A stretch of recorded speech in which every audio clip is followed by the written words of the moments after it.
October 2 விசிக மகளிர் விடுதலை இயக்கம் நடத்தும் மது மற்றும் போதைப் பொருள் ஒழிப்பு மகளிர் மாநாடு.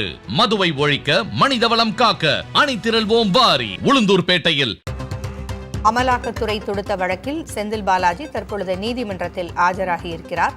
சட்டவிரோத பணப்பரிமாற்ற வழக்கில் முதன்மை அமர்வு நீதிமன்றத்தில் சாட்சி விசாரணைக்காக அமைச்சர் செந்தில் பாலாஜி ஆஜராகியிருக்கிறார். அண்மை செய்தியாக பார்த்துக் கொண்டிருக்கிறோம்.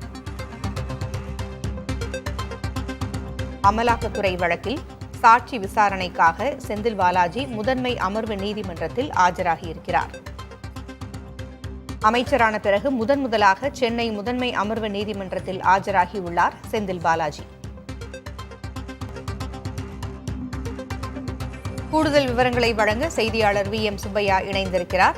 சுப்பையா, நீதிமன்றத்தில் செந்தில் பாலாஜி சாட்சி விசாரணைக்காக ஆஜராகியிருக்கிறார். கூடுதல் விவரங்கள் என்ன? இந்த வழக்கு தொடர்பாக செந்தில் பாலாஜி கடந்த வாரம் ஆஜராகியிருந்தார்.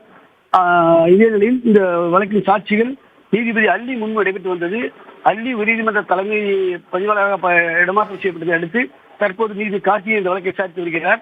இந்த வழக்கில் ஏற்கனவே செந்தில் பாலாஜி பலமுறை நீதிமன்றத்தில் ஆஜராகியிருந்தாலும் அமைச்சரான பிறகு இன்றுதான் முதலாக ஆஜராகியுள்ளார்.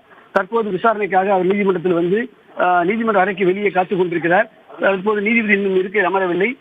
அதே நேரத்தில் இந்த வழக்கு சாட்சி விசாரணை ஏற்கனவே இந்த வழக்கில் குற்றப்பத்திரிகை தாக்கல் செய்யப்பட்டு குற்றச்சாட்டு பதிவு செய்யப்பட்டு குற்றப்பத்திரிகை தாக்கல் செய்யப்பட்டு விட்டது. கடந்த ஆகஸ்ட் 8ஆம் தேதி இதற்கான குற்றப்பத்திரிகை தாக்கல் செய்யப்பட்ட நிலையில் தற்போது சாட்சி விசாரணை தொடங்கி நடைபெற்று வருகிறது. இதில் வங்கி அதிகாரிகள் சாட்சியம் அளித்தார்கள். இந்த வழக்கில் தற்போது செந்தில் பாலாஜி ஆஜராக வேண்டும் என நீதிபதி ஏற்கனவே உத்தரவிட்டதை அடுத்து தற்போது நீதிமன்றத்தில் ஆஜராகியுள்ளார். அவரிடம் சிறிது நேரத்தில் நீதிபதி சாட்சி விசாரணை தொடங்குவார் என்று எதிர்பார்க்கப்படுகிறது. இதற்கிடையே இந்த வழக்கில் தடை அறிவியல் துறை நிபுணர் இன்று நீதிமன்றத்தில் ஆஜராக வேண்டும். அவர் ஆஜராகவில்லை. எனவே ஒருவேளை இந்த வழக்கு விசாரணை ஒரு தேதிக்கு தள்ளி வைக்கப்படுமா என்ற ஒரு எதிர்பார்ப்பு ஏற்பட்டுள்ளது. எனவே நீதிபதி அமர்ந்த பிறகுதான் இதுக்கான என்ன நடவடிக்கை என்று தெரிய வரும். பூங்குழலி, தகவல்களை வழங்கியமைக்கு நன்றி. VM சுப்பையா. அக்டோபர் 2 விசிக மகளிர் விடுதலை இயக்கம் நடத்தும் மது மற்றும் போதைப் பொருள் ஒழிப்பு மகளிர் மாநாடு. மதுவை ஒழிக்க, மனிதவளம் காக்க அணிதிரள்வோம் வாரி. உளுந்தூர்பேட்டையில்